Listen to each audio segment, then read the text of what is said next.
சொன்னோடனே ராஜா சோமுவ எப்பா நீ மேலே வா அப்படின்னு சொல்லி மேலே கூட்டு போறாரு. உன்னை எல்லாரும் நினைக்கிறாங்க சோமுவ நல்லா தண்டிக்க போறாரு ராஜா.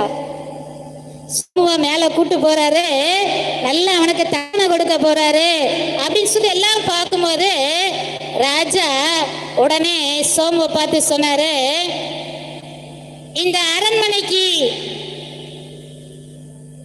உயர் பதவிக்கு ஏற்ற ஆளும் 1000 பொற்காசுக்கு தகுதியான ஆளையும் நான் தேர்ந்தெடுத்து விட்டேன்.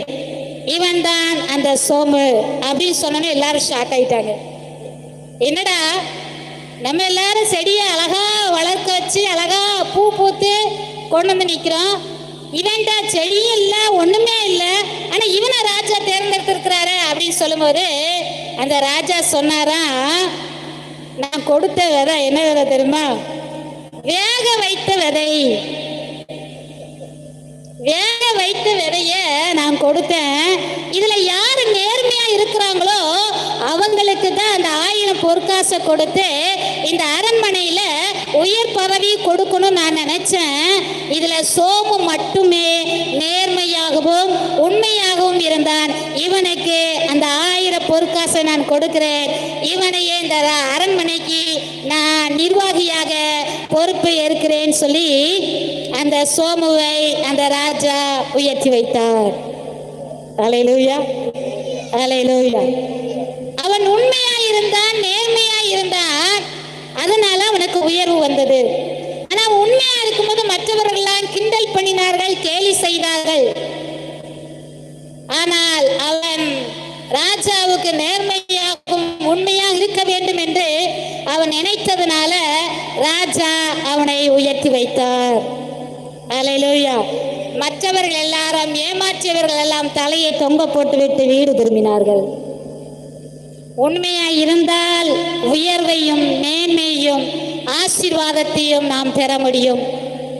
ஆனா உண்மையா இருக்கும்போது சில மனிதர்கள் நம்மை கேலி பண்ணுவார்கள், கிண்டல் பண்ணுவார்கள். நீ பிழைக்க தெரியாதவனா இருக்கிய, பிழைக்க தெரியாதவளா இருக்கிய, இந்த காலத்துல நீ இப்படியா இருக்க அப்படின்னு சொல்லி கிண்டல் பண்ணுவார்கள். ஆனால் நீங்க சொல்லணும், யார் பார்க்காங்களே இல்லை, இயேசு ராஜா நான் பார்த்துட்டு இருக்கிறாரு. இயேசு ராஜாவுக்கு நான் நேர்மையா இருக்க விரும்புகிறேன், இயேசு ராஜாவுக்கு நான் உண்மையா இருக்க விரும்புகிறேன், அவர் என்னை ஆசீர்வதிப்பார். அல்லேலூயா, அல்லேலூயா. அப்ப பாருங்க, இந்த நாள்ல சங்கீதக்காரன் தாவீது சொல்ற, நான் மன உண்மையா இருந்தேன். இன்னைக்கு கர்த்தர் நம்ம கிட்ட எதிர்பார்க்கிற காரியமோ உண்மை. உண்மையா இருந்தால் மாத்திரமே நாம் ஆசீர்வாதத்தையும் மேன்மையையும் உயர்வையும் பெற முடியும். அல்லேலூயா, அல்லேலூயா. முதலாவதாக கர்த்தர் நம்ம கிட்ட எதிர்பார்க்கிற காரியம் மன உண்மை. இரண்டாவது பாருங்க, அதே வசனத்துல சொல்லப்பட்டிருக்கு, என் துர்க்குணத்துக்கு என்னை விலக்கி காத்து கொண்டேன். அல்லேலூயா. இரண்டாவது கர்த்தர் நம்மகிட்ட எதிர்பார்க்கிற காரியம் துர்க்குணங்கள் நம்மை விட்டு விலக வேண்டும். ஆமென், அல்லேலூயா. அதுல முதல் 21 வசனத்துல பாருங்க, பின்பாகத்துல, நான் என் தேவனுக்கு துரோகம் பண்ணினது இல்லை. நான் என் தேவனுக்கு துரோகம் பண்ணினது இல்லை. அடுத்து சொல்றாரு, என் துர்க்குணத்தை என்னை விட்டு விலக்கினேன். அல்லேலூயா, அல்லேலூயா.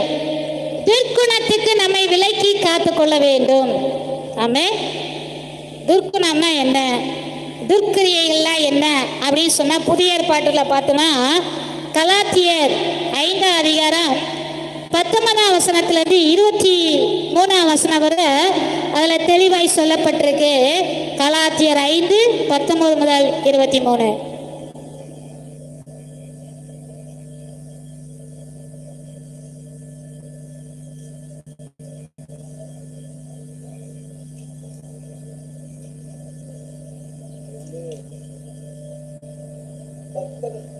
மாம்சத்தின் கிரியைகள் வெளியரங்கமாயிருக்கின்றன.